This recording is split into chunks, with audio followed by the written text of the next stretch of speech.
ഇത് മാസ് മോട്ടോഴ്സിൽ നിന്നാണ്. നമ്മൾ ഹീറോൻ്റെ സ്പ്ലെൻഡർ വണ്ടി, സ്പ്ലെൻഡർ i3s മോഡലാണ്, BS6 model, i3s BS6 model.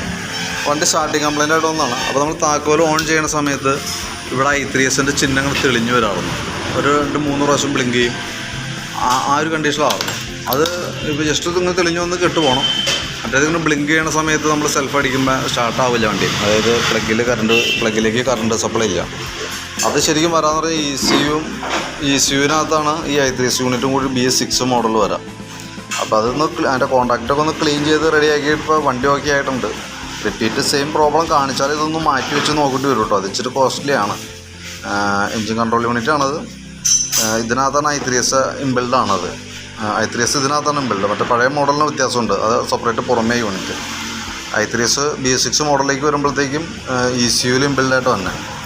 അപ്പോൾ ഇപ്പോൾ നിലവിൽ വർക്ക് കംപ്ലയിൻറ്റ് റെഡി ആയിട്ടൊക്കെ ഉണ്ട്. പിന്നെ ബാറ്ററി ഒന്ന് ചെക്ക് ചെയ്ത് കാണിച്ചു തരാം. ബാറ്ററിയുടെ കംപ്ലയിൻറ്റ് കൂടി ഉണ്ട് കേട്ടോ. ബാറ്ററി ഓൾറെഡി കംപ്ലയിൻ്റ് ആയിട്ട് കാണിക്കുന്നുണ്ട്.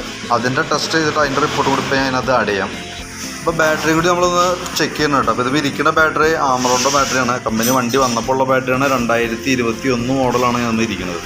അപ്പോൾ നമ്മൾ ആ ബാറ്ററി ചെക്ക് ചെയ്യുമ്പോൾ ബാറ്ററിയുടെ ഒരു കംപ്ലയിൻറ്റ് കൊണ്ടും വന്നുകൂടായില്ല. അപ്പോൾ ഞാൻ അതാണ് ജസ്റ്റ് ബാറ്ററിയുടെ ടെസ്റ്റ് റിപ്പോർട്ടും കൂടി ഇതിനകത്ത് ഇടുന്നത്.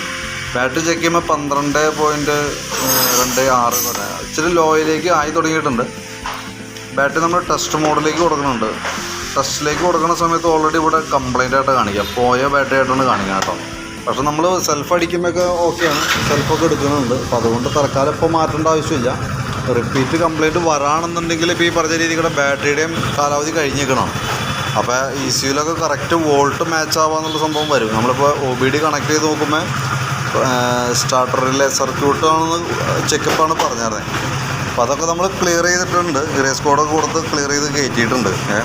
റിപ്പീറ്റ് കാണിക്കുകയാണെന്നുണ്ടെങ്കിൽ ഈ പറഞ്ഞ രീതിയുടെ ഈ ഒരു ഐറ്റത്തിൻ്റെ കംപ്ലയിൻറ്റ് കൊണ്ട് വരാം. അതേപോലെ തന്നെ ബാറ്ററിയും കൂടി ഇത് മാറ്റുന്നുണ്ടെങ്കിൽ ബാറ്ററി കൂടി മാറ്റി വെക്കേണ്ടി വരും കേട്ടോ.